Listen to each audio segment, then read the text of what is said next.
If Republicans were so proud of this one big ugly bill, why did debate begin at 3:28 a.m. in the morning? Republicans are once again, which has been the case, Mr. Speaker, through every step of this journey, tried to jam this bill through the House of Representatives under cover of darkness.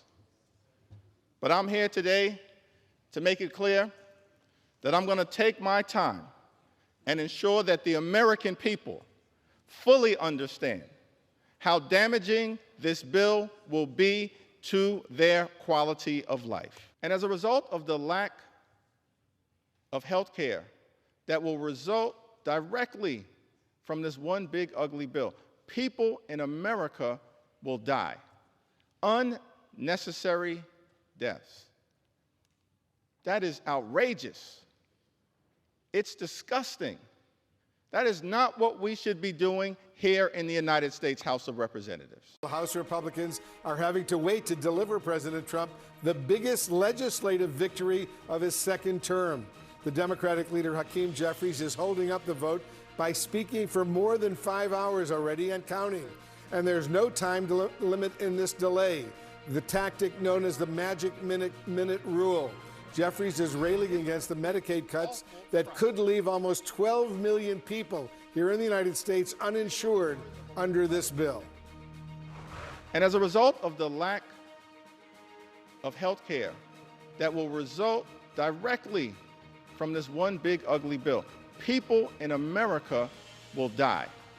Unnecessary deaths.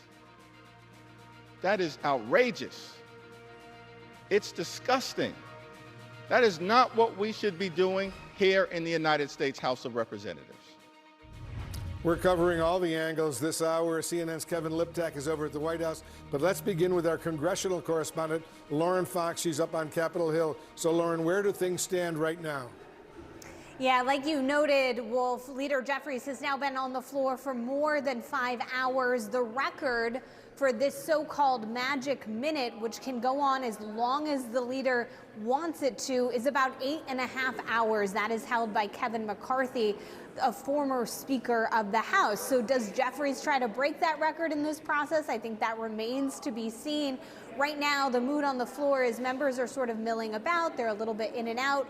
On the Republican side, there were about a dozen members. On the Democratic side, there are a couple dozen members. It's not a totally full chamber, but obviously, as the hours go on, it's filling up a little more, in part because members are finally back awake after staying up late into the morning to pass this key procedural vote that Speaker Johnson was able to muscle through the House floor in the early hours of the a.m. Now all that awaits is for Jeffries to finish his magic minute, for Speaker Johnson to speak briefly. We are told it will not be nearly as long as this, and then the House will vote on final passage of Donald Trump's key agenda bill. But I think Jeffries is giving a very clear indication of how Democrats want to message this on the campaign trail. He is talking a lot about the cuts to Medicaid, what they mean for Americans across the country, what he is hearing from constituents across the country.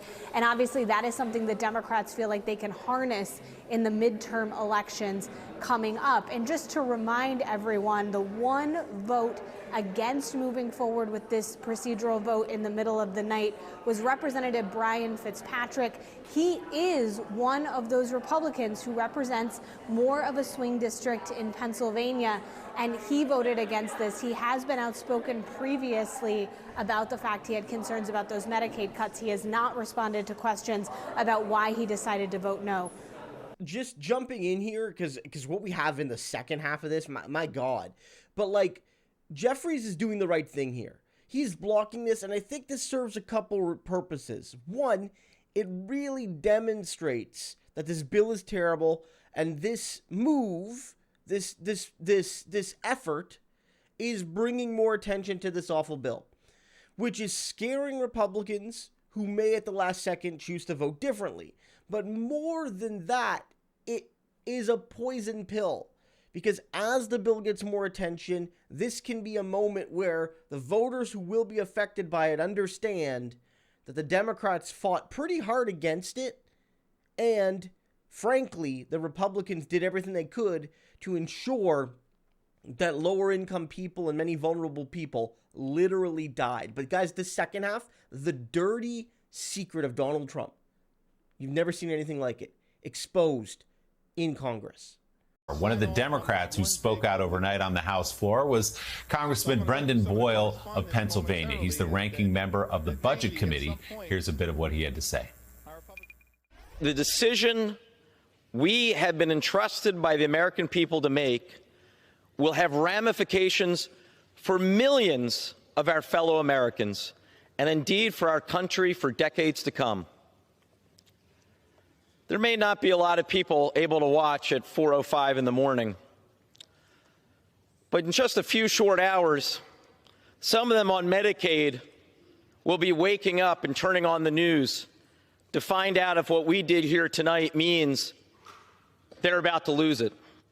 The kids who rely on SNAP, the Nutrition Assistance Program, they may not quite understand it, but make no mistake about it, what we are about to do in the next few minutes here will have a profound effect on their lives. And Congressman Boyle joins us now. Congressman, appreciate you stepping out of the chamber for a moment during Leader Jeffries' speech. I guess you figure you have some time still to come talk to us before that wraps up and the vote commences.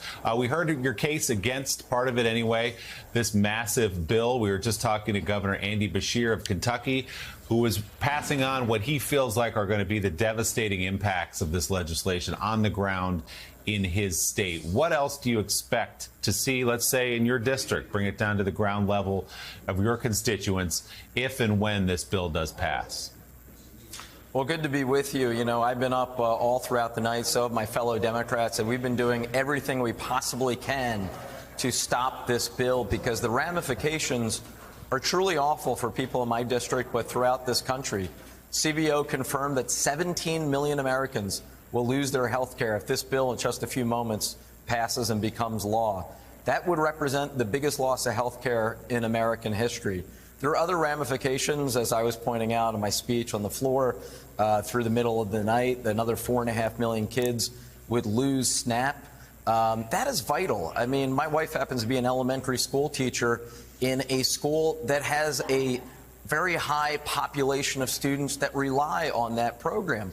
We will have hungrier kids going to school in America if this bill becomes law. And we think of all of these cuts to Medicaid, to Medicare, the ACA, to food assistance, and toward what end? To pay for tax cuts, more than $5 trillion worth of tax cuts that mostly go to the top 1%. It's truly an immoral piece of legislation. When you talk privately, Congressman, you got a bunch of friends on the Hill who are Republicans, presumably. When you speak to them privately, they know what this bill is going to do to the deficit. They know what it's going to do to rural hospitals in some of their states or urban hospitals, depending on what kind of district they represent. What do they tell you behind the scenes about how they get to yes on that? You know, it is amazing. I really wish that what some Republicans say in private could become public, because it's always, you know, in whispered, hushed tones, I don't agree with Donald Trump. I don't think this is good legislation. I'm concerned about deficit and debt.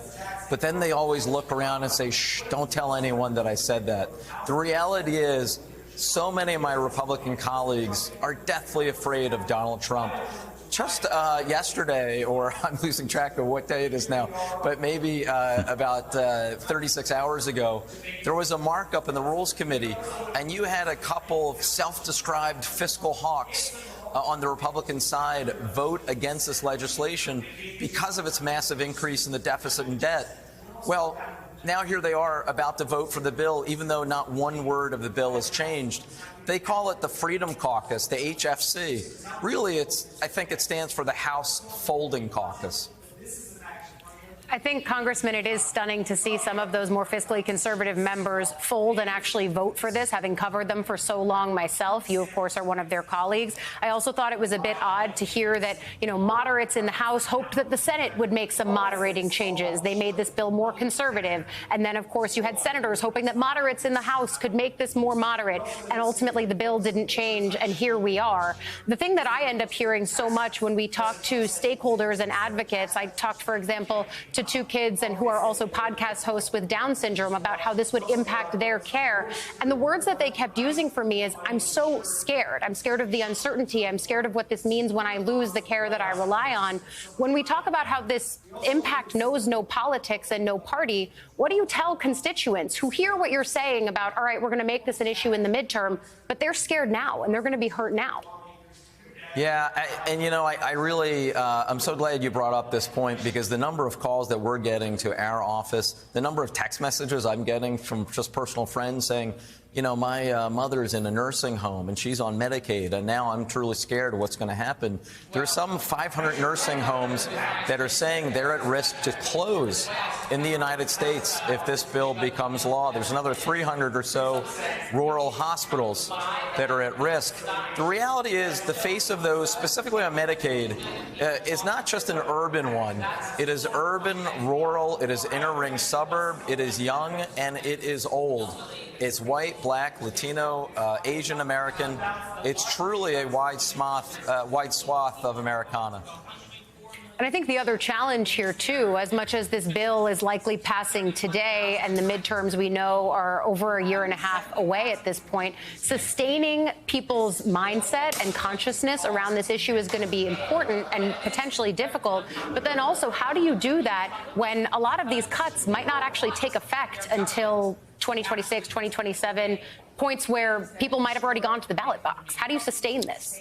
Yeah, well, 2 points on this. First, the current polling shows this is already the most unpopular major piece of legislation in my lifetime. It is truly extraordinary just how horrifically bad these numbers are when it comes to how voters feel today about this piece of legislation. You asked, though, okay, what about the next year and 3 months, 4 months? How do Democrats sustain? It's like this bill, even more than the first Trump term. Because we remember, the first Trump term, Trump didn't get a lot done legislatively. He did a lot of damage to the country through executive orders. His bills that he did pass were awful. But, he didn't build the wall and make Mexico pay for it. Remember, there was a lot of things he promised. He didn't, defeat China once and for all.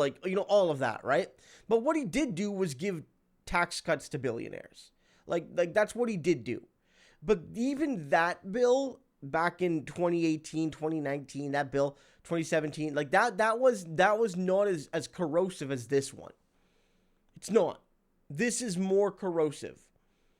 It lays bare the truth that Donald Trump is an elite, traditional Republican. And I know that's going to suck to hear for a lot of former Republicans who watch this. Trump is a lot like Reagan and Romney. Yes, he's more destructive than them on the question of the rule of law. But he is, at the end of the day, a give money to the rich while the poor die Republican. He's not different. He's not populist. He's just a regular Republican, even more evil.